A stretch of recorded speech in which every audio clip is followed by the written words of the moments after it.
안녕하세요. 반갑습니다. 주갈성의 성경 가이드 시간입니다. 지난 한 주 잘 보내셨어요?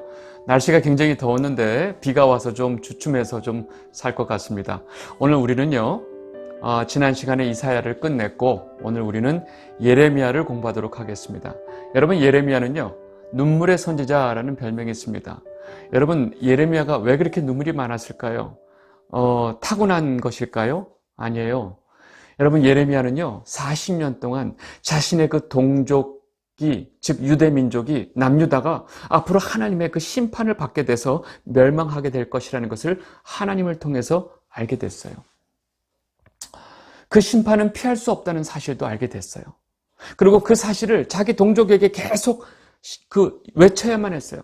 너희들은 심판받을 것이다. 너희들의 죄가 이렇게 무르익었다. 하나님께서는 곧 너희들의 심판을 할 것이다. 이 나라는 곧 멸망할 것이다. 바벨론이 쳐들어오는데 우리는 끝장날 거야.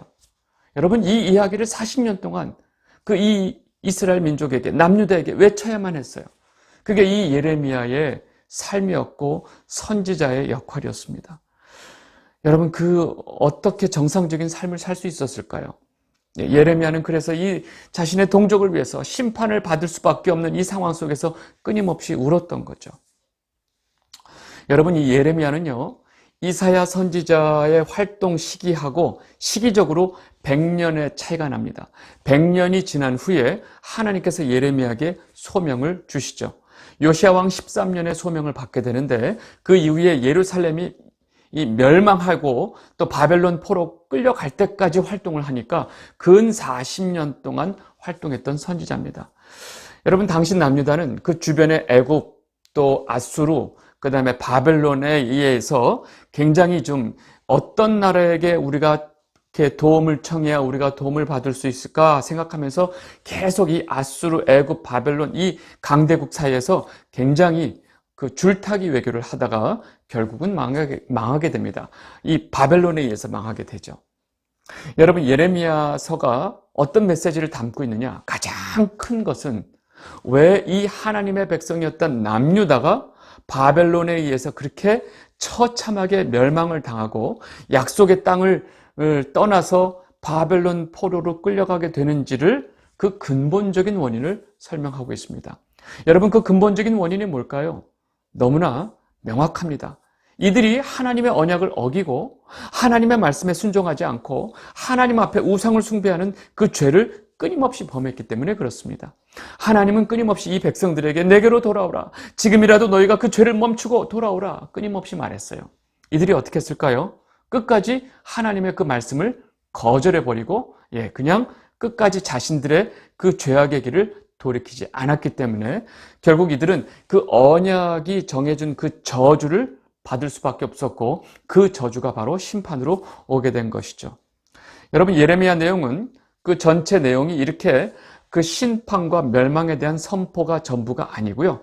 뒷부분에 가서 멸망 이후에 하나님께서 이 나라를 어떻게 회복하실지에 대한 회복에 대한 메시지도 예언을 하고 있습니다. 여러분, 기본적으로 이 선지자서 자체가 심판에서 구원으로 내용이 전개가 됩니다. 이런 기본적인 전형적인 선지자서의 그런 전개 방식을 예레미야는 따르고 있습니다. 여러분, 우리가 이번 주 제가 설교에서 새 언약이란 말씀을 드렸죠. 그 새 언약을 제가 어디서 끌고 왔냐? 예레미야에서 벌써 새 언약을 세우실 것을 하나님께서 예레미야를 통해서 말씀해 주셨죠. 그것이 이제 예수님이 그 제자들과 그 마지막 만찬에서 이야기를 하신 그 새 언약이 세워지는 장면을 제가 연결해서 말씀을 드렸는데 이 예레미야에서 바로 그 새 언약에 대한 선포가 이루어지는 것이죠. 여러분, 그 예레미야의 구조는요, 우리가 크게 세 가지로 봐야 됩니다. 앞에 첫 번째 1장에서 25장까지 첫 번째 단어는요, 이스라엘 죄에 대한 질책, 그리고 그 죄에 대한 하나님의 심판에 대한 선고, 이것이 바로 첫 번째 단원 1장에서 25장까지 내용이고요. 그 다음에 26장에서 45장까지의 내용은요, 잠깐 그런 어떤 시대적인 상황, 구체적인 상황을 설명하고 있는데 마치 그 시대의 어떤 역사적인 전기 같은 내용이 나와요. 그 유다의 마지막 멸망하기 직전의 어떤 시대적인 상황과 하나님의 심판이 어떻게 임하는지를 구체적으로 설명을 하고 있습니다. 그리고 그런 마지막 시대 상황 속에서 예레미야가 어떻게 활동하는지를 구체적으로 보여주고 있는 것이 두 번째 단원입니다. 예레미야의 마지막 46장에서 52장까지의 마지막 단원은요, 이방 나라에 대한 심판을 이야기하고 있습니다. 여러분, 이게 크게 이렇게 세 단원으로 구성되어 있다는 정도만 알고 계시고요. 오늘은 우리가 첫 단원에 대한 이야기를 할 텐데, 첫 단원이 1장서부터 25장까지라고 그랬죠? 네, 오늘은 택도 없죠. 그 앞부분에 대해서 우리가 좀 공부를 좀 하도록 하겠습니다. 앞부분이 좀 내용이 중요해서 제가 볼 텐데, 앞부분의 내용은 예레미야가 하나님으로부터 소명받는 장면, 그 다음에 이제 하나님께서 이제 예레미야에게 이 남유다의 죄악들에 대한 내용을 이제 말씀하기 시작하세요. 그 앞부분에 대한 내용을 우리가 볼 텐데, 예레미야는요, 제사장 집안의 출신입니다. 예레미야 1장 1절 보겠습니다. 베냐민 땅 아나돗의 제사장들 중 힐기야의 아들 예레미야의 말이라. 여러분, 이 제사장의 아들, 힐기야의 아들이었어요. 그러니까 이 예레미야는요, 그냥 하나님께 선지자로서 소명을 받지 않았다면 그냥 다른 제사장처럼 살았을 것이에요. 근데 이 예레미야가 선지자로 부름을 받죠. 그리고 선지자로 부름을 받아서 예레미야는 아주 혹독하게 자신이 속한 이 제사장 집단에게 아주 혹독한 예언을 할 수밖에 없었어요. 쉽지 않았던 거죠. 네. 예레미야는요, 하나님으로부터 이 소명받는 장면을 보면 하나님은 일방적으로 예레미야에게 내가 너를 선지자로 택했다 그래요. 내가 너를 태어나기 전부터 내가 너를 택하였다라고 말씀하세요.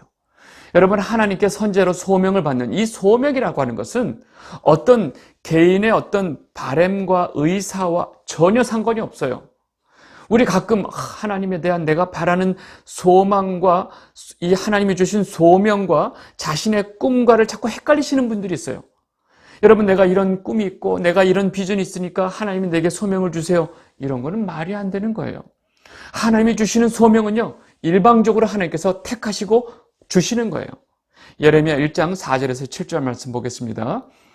여호와의 말씀이 내게 임하니라 이르시되 내가 너를 모태에 짓기 전에 너를 알았고 내가 배에서 나오기 전에 너를 성별하였고 너를 여러 나라의 선지자로 세웠노라 하시기로 내가 이르되 슬프도소이다 주 여호와여 보소서 나는 아이라 말할 줄을 알지 못하나이다 하니 여호와께서 내게 이르시되 너는 아이라 말하지 말고 내가 너를 누구에게 보내든지 너는 가며 내가 내게 무엇을 명령하든지 너는 말할지어다.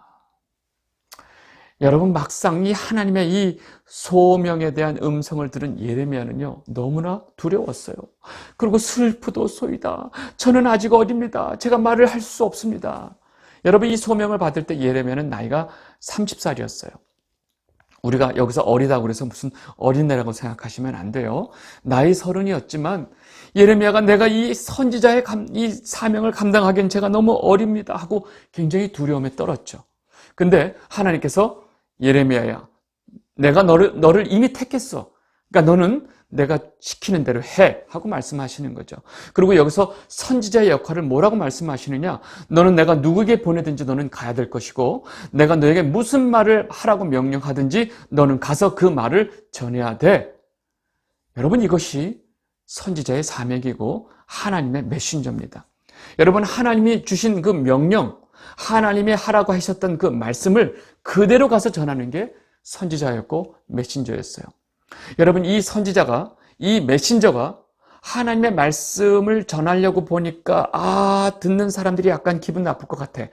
이거 어떻게 전하지? 그러면서 하나님의 말씀을 슬쩍 기분 나쁜 건 빼. 그리고 자기 생각에는 좀 더 이런 얘기하면 좋아할 것 같아. 그래서 자기의 생각을 좀 집어넣어. 거기다 내가 이렇게 하면 저들이 나한테 뭔가 좀 이로운 일을 할 것 같아. 거기에 욕심과 계획을 넣어서 살짝 하나님의 메시지를 전하면서 슬쩍 변형시키고 변질시키는 거. 여러분, 이게 거짓 선지자입니다. 심지어 하나님이 하지도 않은 말을 자기들이 하나님께 내게 이런 말씀하셨습니다 하고 말하는 자들, 이런 거짓 선지자들, 위험한 거죠. 선지자는 하나님이 가라 하면 가고 하나님이 내가 하라는 말을 그대로 할 뿐이에요. 그것이 선지자입니다. 여러분, 이렇게 하나님 말씀을 전하는 일이 쉬웠을까요? 쉽지 않아요. 굉장히 위험에 노출되어 있을 수가 있고 어떤 공격을 당할지 몰라요. 그래서 하나님께서 이 상황을 다 알고 있으니까 예레미야에게 뭐라고 그러냐? 두려워하지 말아라. 내가 너를 지켜줄 것이다. 말씀하고 계신 거예요. 예레미야 1장 8절. 너는 그들 때문에 두려워하지 말라. 내가 너와 함께하여 너를 구원하리라. 나 여호와의 말이니라 하시고. 여러분, 두려워하지 말라 하는 얘기는 예레미야가 이 사명에 대해서 너무나 두려워하고 있다는 것이고, 실제로 이 일이 굉장히 쉽지 않은 일이었다는 거예요. 이렇게 소명을 받은 예레미야에게 하나님께서 두 가지 환상을 보여주십니다. 첫 번째 환상은 그 살구나무 가지를 보여주세요. 예레미야 1장 11절에서 12절 말씀인데, 여호와의 말씀이 또 내게 임하니라. 이르시되 예레미야야, 내가 무엇을 보느냐 하시매 내가 대답하되 내가 살구나무 가지를 보나이다. 여호와께서 내게 이르시되 내가 잘 보았도다. 이는 내가 내 말을 지켜 그대로 이루려 함이라 하시니라. 여러분, 지금 하나님께서 예레미야에게 살구나무 가지를 보여주셨는데, 그 보여주신 것이 무슨 의미냐? 이 환상이 어떤 의미냐? 바로 하나님께서 내가 내 말을 지켜 이룰 것이다 라고 확언을 해주신 거예요. 내가 내게 보여주는 모든 나의 말과 내 계획은 반드시 내가 성취할 것이다 라고 하는 것을 반드시 보여준 거예요. 여러분, 살구나무 자체는요, 다른 나무들보다 먼저 싹이 나고 꽃도 먼저 펴요. 그렇기 때문에 이 살구나무라고 하는 것 자체가 하나님의 약속이 성취될 것이다, 이룰 것이다 라고는 하나의 상징을 가지고 있습니다. 두 번째, 하나님께서 보여주신 그 환상은요, 이 북쪽에서 기울어져서 남쪽으로 기울어져 있는 큰 끓는 가마를 보여주세요. 예레미야 1장 13절에서 15절, 여호와의 말씀이 다시 내게 임하니라. 이르시되 내가 무엇을 보느냐 대답하되 끓는 가마를 보나이다. 그 윗면이 북에서부터 기울어졌나이다 하니, 여호와께서 내게 이르시되 재앙이 북방에서 일어나 이 땅의 모든 주민에게 부어지리라. 내가 북방 왕국들의 모든 족속들을 부를 것인즉 그들이 서예루살렘 성문 어귀에 각기 자리를 정하고 그 사방 모든 성벽과 유다 모든 성읍들을 치리라. 여호와의 말이니라. 여러분, 아주 분명하게 보여주신 거죠. 환상을 통해서 무슨 얘기하고 계신 거예요? 이 북쪽에서 남쪽으로 기울어져 있는 큰 가마를 보여주시면서 이 끓는 가마 속에 끓는 물이 이 남쪽을 향해서, 남쪽이 어디죠? 바로 이 예루살렘이죠. 이 남유다를 향해서 부어질 것을 보여주신 거예요. 여러분, 얼마나 두려웠을까요? 이 환상을 본 것도 두려웠을 텐데, 이 환상의 뜻이 하나님께서 정확하게 설명해 주신 거예요. 내가 북방에 나라를 일으켜서 이 남쪽에 있는 예루살렘을 내가 칠 것이다. 내가 이 나라를 심판하실 것이다 라는 것을 확실하게 보여주신 거예요. 그리고 그 앞전에 무슨 환상을 보여주셨죠? 내가 너에게 보여주는 이 모든 말을 내가 확실하게 이룰 것이다 라는 것까지 보여주신 거예요. 여러분, 이렇게 너무나 확실하게 환상을 통해서, 말씀을 통해서 알려주신 이 이야기를 예레미야는 자신의 동족, 이 남유다 백성들에게 전해야 하는 상황이 된 것입니다. 그리고 하나님께서 이 예레미야에게 무슨 말씀을 하시느냐? 이 백성들이 왜 이렇게 심판을 받는지 너 알아? 알겠지만 내가 다시 한번 얘기해 줄게 하면서 예레미야 1장 16절에서 17절, 무리가 나를 버리고 다른 신들에게 분향하고 자기 손으로 만든 것들에 절하였은즉 내가 나의 심판을 그들에게 선고하여 그들의 모든 죄악을 징계하리라. 그러므로 너는 내 허리를 동이고 일어나 내가 내게 명령한 바를 다 그들에게 말하라. 그들 때문에 두려워하지 말라. 내가 그들 앞에서 두려움을 당하지 않게 하리라. 너무 명확하죠. 이스라엘 백성들, 남유다 백성들이 하나님의 부르심을 거절했죠. 하나님의 율법을 거절했죠. 하나님을 무시했죠. 그리고 온통 이방신을 섬기면서 하나님 앞에 악을 행했어요. 그래서 내가 이들에게 내 심판을 행하는 것이다. 이들이 징계를 받을 것이다 라고 이야기를 하고 있는 거죠. 여러분, 이런 말을 직접 들어야 될 사람들한테 얘기했을 때, 너희들은 하나님이 내게 말씀하시는데 징계를 받을 것이다. 너희들은 하나님을 무시했다. 하나님의 율법을 어겼다. 이웃상신을 섬겼다. 그래서 너희들은 징계를 받을 거야. 여러분, 이런 얘기를 했을 때 이 백성들이 어떻게 반응할까요? 저희들에게 이렇게 말씀해 주셔서 감사해요. 이렇게 얘기할까요? 아니요. 예나 지금이나 이 악한 인간들의 특징은 자신들의 잘못을 이야기하고 자신들의 죄를 드러내면 일단 화부터 내고 그 말을 하는 사람들을 죽이려고 공격부터 합니다. 그것이 악인들의 특징입니다. 여러분, 예레미야 선지자의 사역은 이렇게 위험했어요. 그래서 이 뒤에 나오는 내용을 보면 이 인간들이 예레미야를 죽이려고 하고 구덩이에 쳐놓고 감옥에 가두고 너 주둥아리 한번 놀리면 내가 그냥 가만 안 놔둔다 하고, 네. 여러분, 이런 일을 끊임없이 당했어요.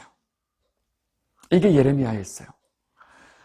여러분, 이제 본격적으로 예레미야를 통해서 하나님께서 이 이스라엘 남유다가 행했던 그 악한 행위에 대한 이야기를, 죄책을 말하기 전에 하나님께서 놀라운 말씀을 하세요. 그게 바로 뭐냐면, 하나님은 이 남유다 백성들과의 처음 이 이스라엘 백성들과의 첫 만남 속에서 가지고 있었던 그 첫사랑을 얘기하세요. 내가 아직 이들과의 첫사랑을 기억하노라, 이런 말씀을 하세요. 여러분, 이혼 소리에 도장 찍기 전에 그 남자가 이 여자와의 그 첫사랑을 기억하고 있다고 말하는 거예요. 여러분, 이게 무슨 의미예요? 하나님께서 지금 이들과의 첫사랑을 기억하고 있다고 말하고 있는데, 이들은 내게 마치 첫 열매와 같이 너무나 소중한 존재였다라고 갑자기 이 말씀을 하세요.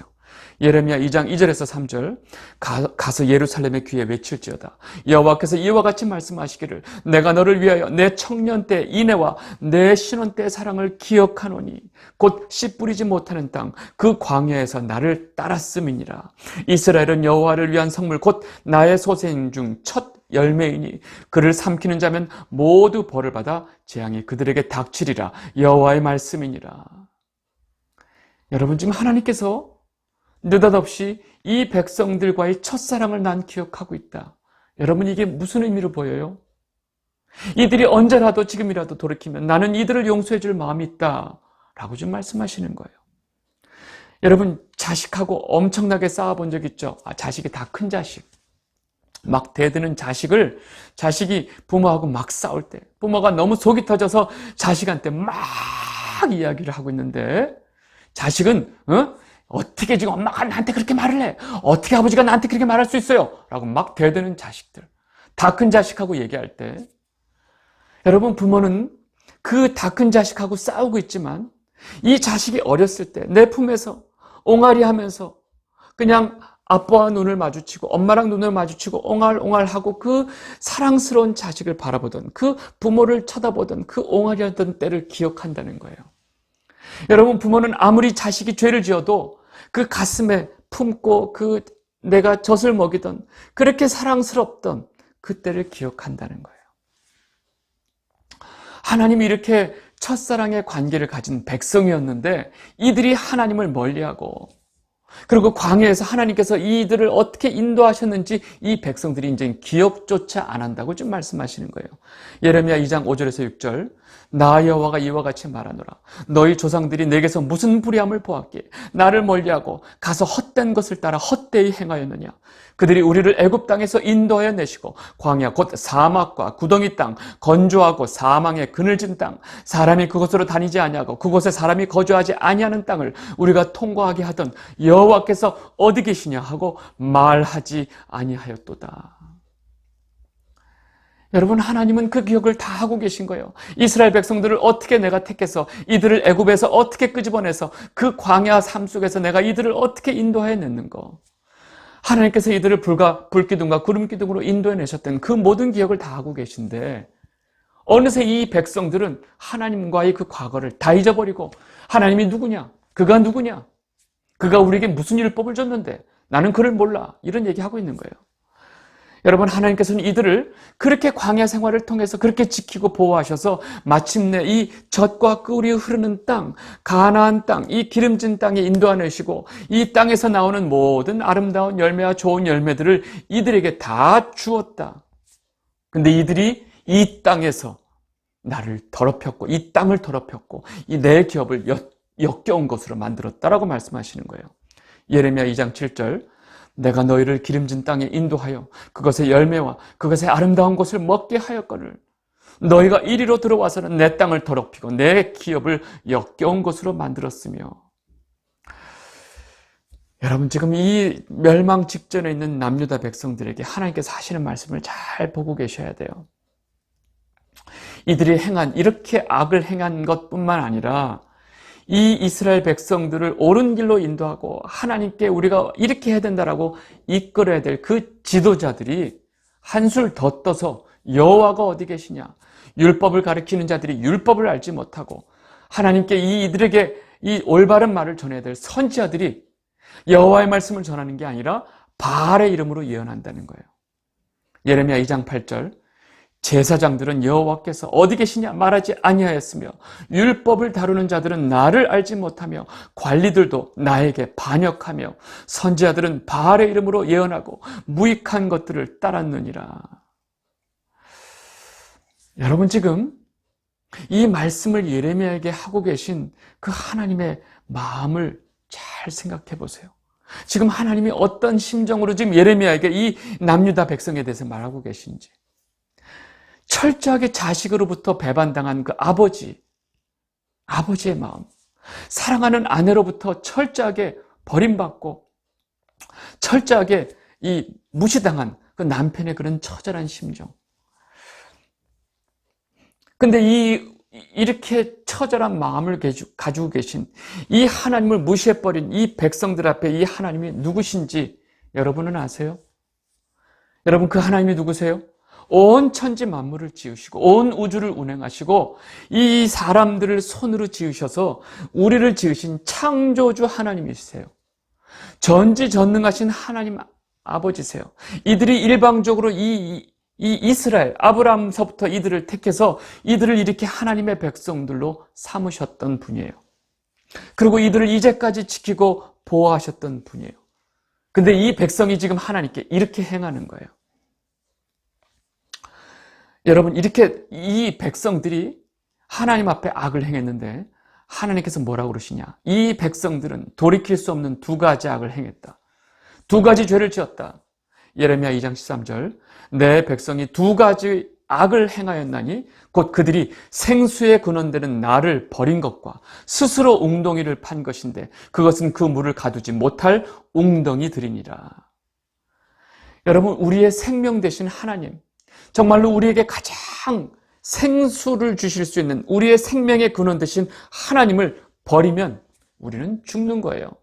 근데 이들이 그 생수의 근원 되는 하나님을 버리고 스스로 웅덩이를 파서 이 웅덩이 속의 물로 우리가 살 것이다 라고 얘기한 거예요. 여러분, 그 웅덩이의 물은 물을 가두지 못하는 웅덩이에요. 여러분, 그 웅덩이 속에서 우리는 절대 물을 공급받을 수가 없어요. 여러분, 하나님께서는 지금 이들에게 무슨 말씀을 하시느냐?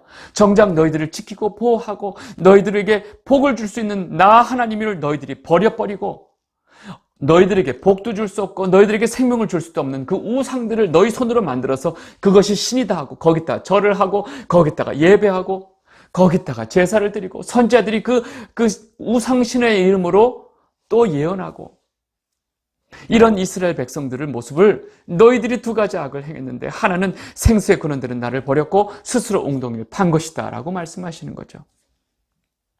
여러분, 이렇게 하나님을 버리고 스스로 웅덩이를 판 이스라엘 백성들에 대해서 하나님께서 뭐라고 얘기하시겠어요?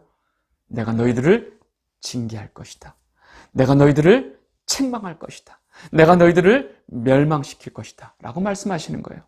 예레미야 2장 19절, 내 악이 너를 징계하겠고 내 반역이 너를 책망할 것이라. 그런즉 내 하나님 여호와를 버림과 내 속에 나를 경외함이 없는 것이 악이요 고통인 줄 알라. 주 만군의 여호와의 말씀이니라. 이 영상을 보고 계신 주갈성 성도 여러분, 우리는 이 말씀을 통해서 분명히 알아야 됩니다. 여러분, 지금 우리의 죄악이 우리를 징계하고 있는 것입니다. 여러분, 우리가 하나님 앞에 행했던 우리의 반역이 지금 우리를 책망하고 있는 것입니다. 여러분, 우리가 하나님을 버렸어요. 하나님은 우리를 택해 주시고 우리에게 엄청난 복을 주셨고 우리를 하나님의 백성으로 삼아 주셨는데 정작 우리는 하나님을 버렸어요. 그리고 우리 안에, 우리 속에 하나님을 경외함이 없어졌어요. 하나님이 지금 뭐라고 그러시냐? 나를 경외함이 없는 것 그 자체가 악이고 고통이다 라고 좀 말씀하시는 거예요. 여러분, 지금 우리가 겪고 있는 이 징계, 지금 우리가 겪고 있는 이 모든 고통의 근원이, 그 원인이 어딘지 우리는 분명히 알아야 합니다. 여러분, 지금 우리가 겪고 있는 이 모든 고통의 근원이 무엇이라고 여러분들 생각하고 계세요?